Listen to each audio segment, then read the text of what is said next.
Okay, we're live. Alright. The time is 6:32. With us tonight is Mike Roth, Kim Van Beck, Michael Gary, myself, Bill Lois, Ben Peters, and Craig Schulte, and attorney Mia Benson. Benson. Oh, well, I love that. It's your Yeah. cousin. I know. Who knows? We might discover we are related. And for open forum, is anyone here for open forum tonight? I'm just here to listen. Okay, very good. So with that, we'll close open forum.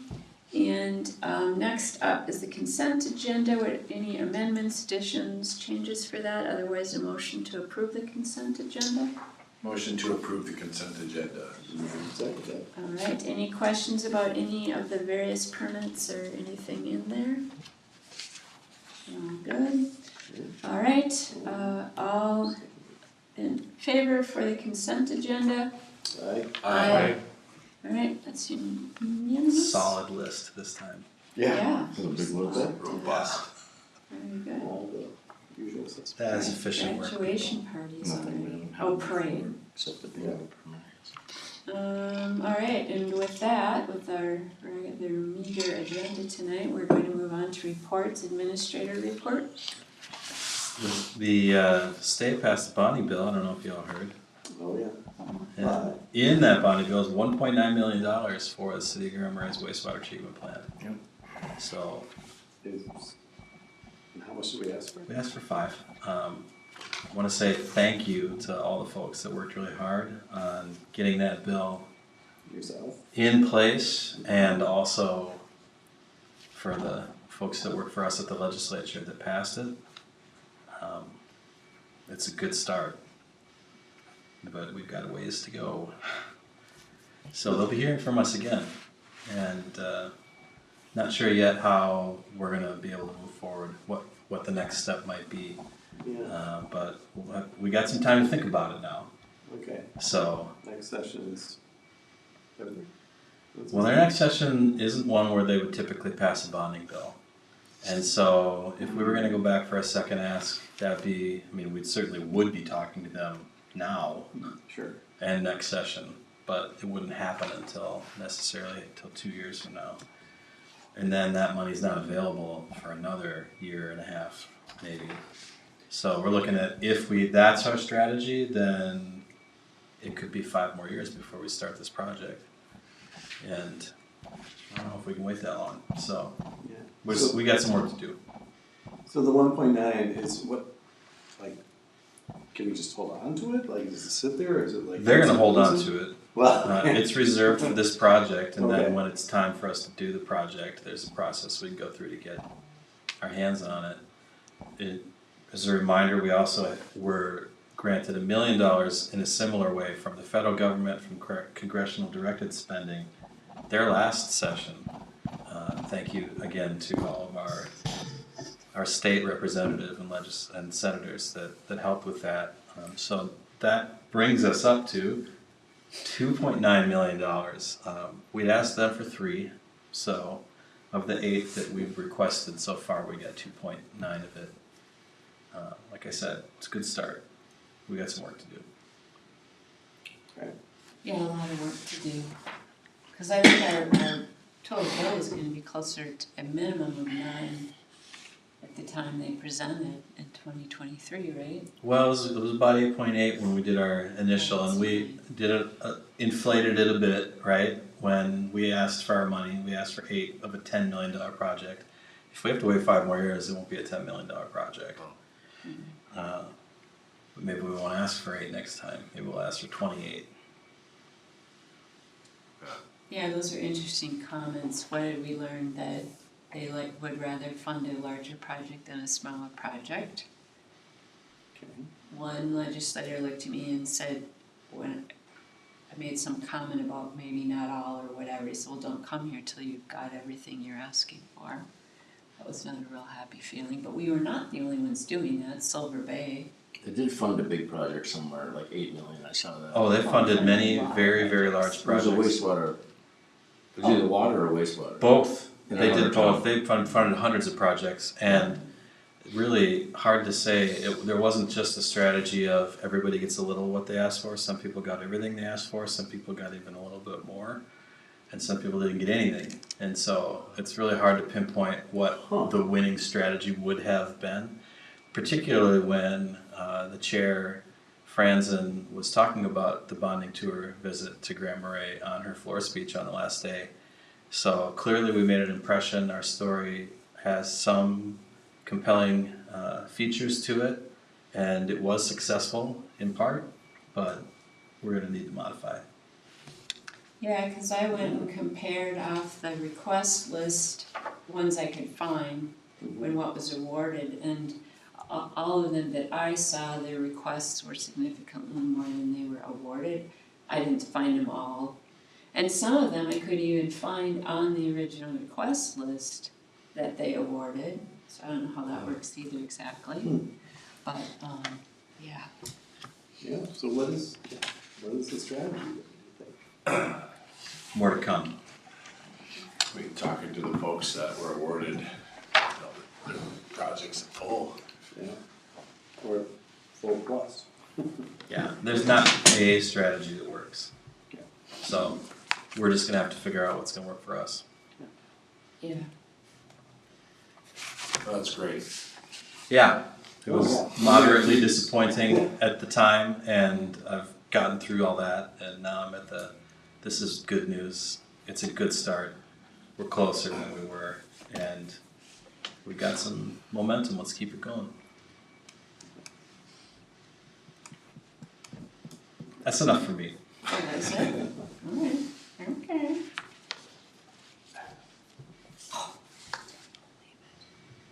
Find a That's meeting the for you. cadence of. Just any meeting, we'll just go get you a meeting. We wouldn't do that to you.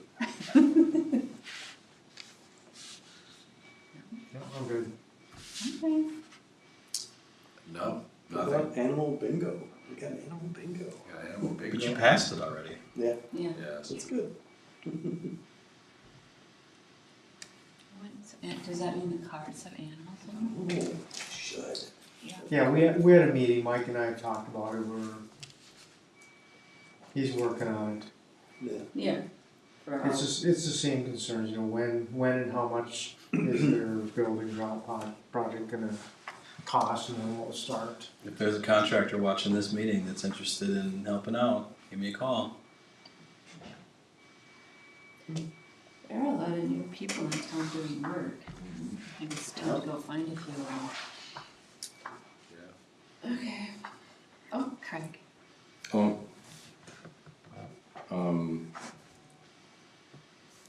Had a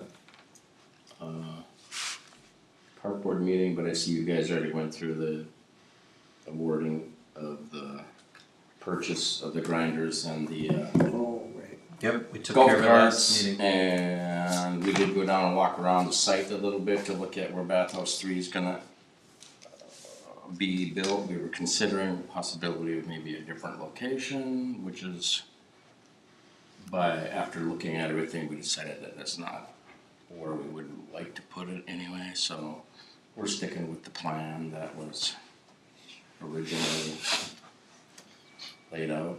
Oh, not that more one, were you talking Well, about we're this?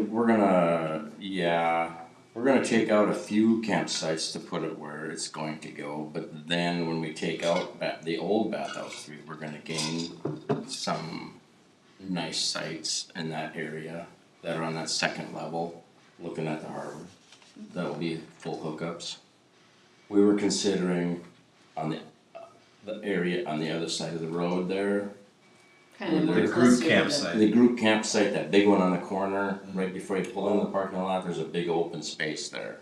Right. Oh, But then we started looking at that and thinking, wow, I don't know. Kinda sits out in the middle of everywhere, it blocks the view of a lot of stuff, the harbor and those kinds of things, so. We kind of said, let's just stick with where we're going with it. Look at exactly how it's gonna lay in there with those 6 sites, maybe 4 sites. Yeah, probably 6, I think. 6 on that corner, yeah. That was about the end of that meeting. Then we did have a PUC meeting. We're doing some work to some water pumps that need some work done on them down in the water plant.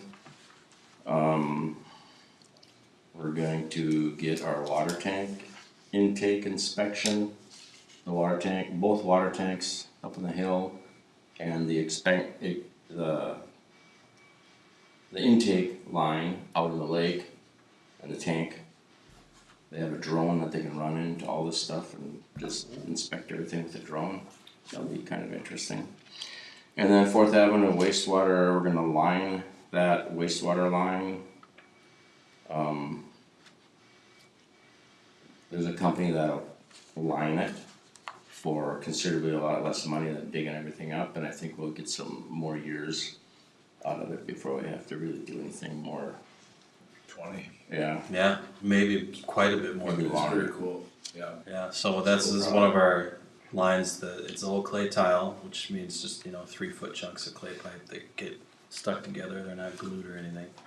That's a pretty common way to do sewer back in the day, and the roots can get into it and the ground settles and things move, and so we've had issues with roots and trees and blocks, and it's been a nuisance, so and we regularly inspect pipes like that. Every couple of years we'll send a camera down there and look at them, and this one's not long for this world before it's gonna start failing a little more dramatically. And so this is a great solution when you don't wanna dig up the street, when you don't wanna replace the water main at the same time, and you don't need to replace the pavement. This is a way to go. Is that liner resilient to those same perils like? Yeah, it is? it's basically they're putting a plastic pipe inside of the clay pipe. It just gets hard, like. So it gets cured in place, and it's a new plastic pipe, Yeah, and it's really slick. cool, awesome. That's great. Where does that begin and end? It's gonna be just the top block between 4th Street and 5th Street, the 4th Avenue West.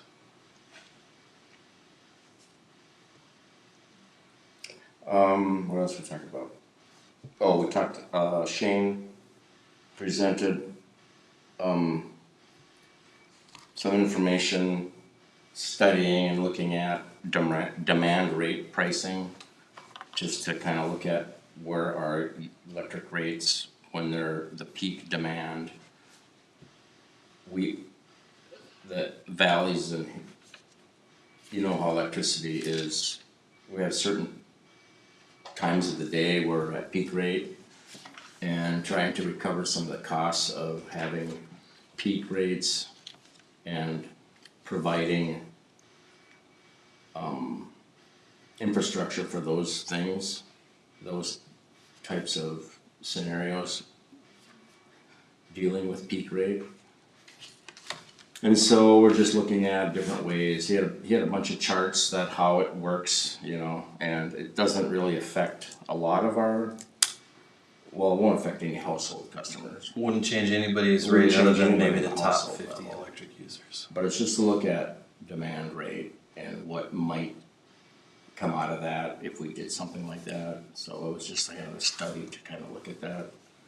Right now, all of our customers pay a fixed fee based on the type of service they have, whether it's 3-phase or single phase, and then they just pay the same price per kilowatt hour unless they have one of our off-peak or dual fuel programs. But most utilities have another way that they charge rates for larger customers as well, which is this demand rate. And so then there's 3 aspects to the bill. There's your fixed fee, there's your charge per kilowatt hour, which is actually lower for the big customer, but then there's a third charge that's added, which is based on your peak demand. So the meter reads how much was the most power that you used at any given time during the month, and they get a third charge based on that. What it tries to do is reward customers who have a relatively flat demand curve, because it's more efficient for us to provide the infrastructure for that customer, and they pay it back by buying electricity, versus those that have big peaks and then valleys. We have to build the infrastructure for that peak. They're not using it very often, and so they don't pay enough through the kilowatt charge to cover the expense of it. And for most of our customers, the variance isn't very much to go to that rate. But if you start thinking about massive charging stations that aren't active very often, but have a very large transformer, and we would never get our money back if we just charged them in kilowatts, but if we also charge them on the peak usage, then it would. So that's where larger industrial customers or other big commercial customers and other utilities typically would pay that type of rate. And we're just looking at whether it makes sense for us.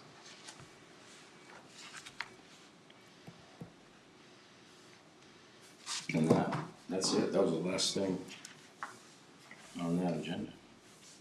That's all I got. I went to the Cook County Community Leadership and everyone's taking turns hosting, so this time ISD 166 hosted, Chris Lindholm. They have one major topic and it was child care. So Grace Kernager gave a report and gave numbers and stats, how many daycare providers, age, like those kind of pieces, licenses. And Lacey Smith also added some of that because of early childhood education, which is the preschool kids as well. So we got kind of the background on it, and then what to do, what are our needs. It sounds like there's still some stats they're not super clear on, and that are we obviously know the kids in the daycare programs, but what other kids are there and what are they doing? Are they informally being given care, or they don't need care because they're with their families, whatever. So there's a few missing spots to that. And then they started brainstorming, and Lucas Wakefield, our new EDA director, brought up something he brought up to us when we had met with him initially, and that was the possibility of setting up an endowment that would allow for free child care in the county. And he had written one of, I believe, his graduate paper on this, and basically the economic benefits of that, with more people working, more growth, and that it pays for itself in many ways. So there was a lot of clamor on that in a very positive way, and there's a subcommittee group.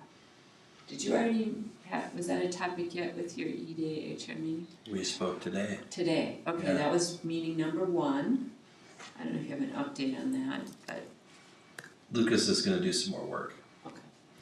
And then they wanted to potentially do a task force? I don't think so yet. Okay. So that's where that meeting landed. We have had some initial interviews for our manager assistant position, and we have still some initial interviews to go early next week.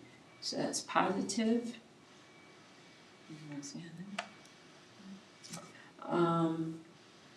Mike and I participated in an EDA HRA meeting around the potential housing development at the top of the hill in our public works property.